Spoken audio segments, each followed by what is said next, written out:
Hello, boys and girls. Today let's learn about adjectives. Now, an adjective is a describing word. More specifically, it describes a noun. Now, an adjective can be pretty much anything. A color, a number. For example, the beautiful girl. Beautiful describes girl.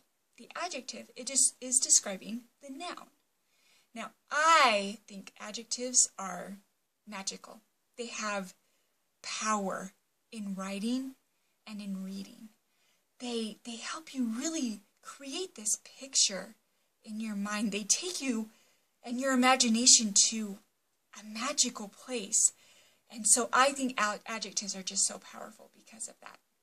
Now, as I've explained or described in my story time, Roald Dahl is amazing because he uses these adjectives and it really just takes the reading to a whole new level. It takes his writing to a whole new level, to this magical place.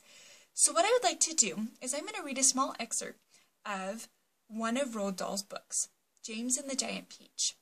And at first, I'm going to read it without adjectives. And I just want you to see what kind of picture you can develop in your own head from what I'm reading. Then I'm going to go back and I'm going to read it again with the adjectives, and let's see how that picture that's in our mind changes. All right, here we go. There was a grasshopper sitting on a stool directly across the room from James now. And next to the grasshopper, there was a spider. And next to the spider, there was a ladybug with spots on her shell. Each of these three were squatting upon a chair. On a sofa nearby, reclining comfortably in a curled-up position, there was a centipede and an earthworm. On the floor, in the corner, there was something that looked as though it might be a silkworm. Okay, do you kind of have a picture in your head? Now let's see how this changes.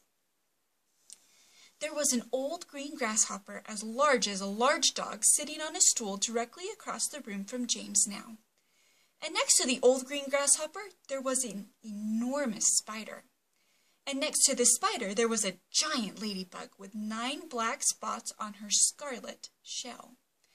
Each of these three were squatting upon a magnificent chair. On a sofa nearby, reclining comfortably in a curled-up position, there was a centipede and an earthworm. On the floor, over in the far corner, there was something thick and white that looked as though it might be a silkworm. How did that picture change? What I noticed was the first time I read it without the adjectives, I was just thinking of little tiny bugs, and they weren't that interesting. Yeah, there's a grasshopper, there's a spider, there's a silkworm.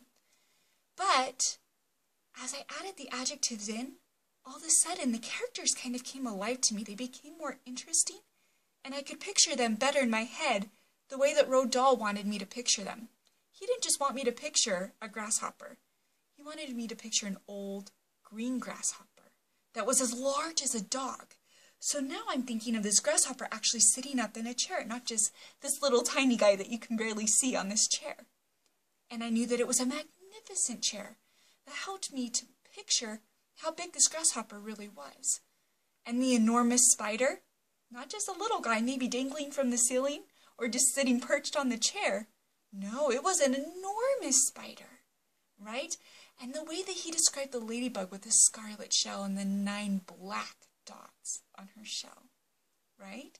Could you see how the picture kind of changed? Adjectives are so important when we're looking at reading and writing. So this week, really dive into adjectives and see if you can find the magic and the power behind them.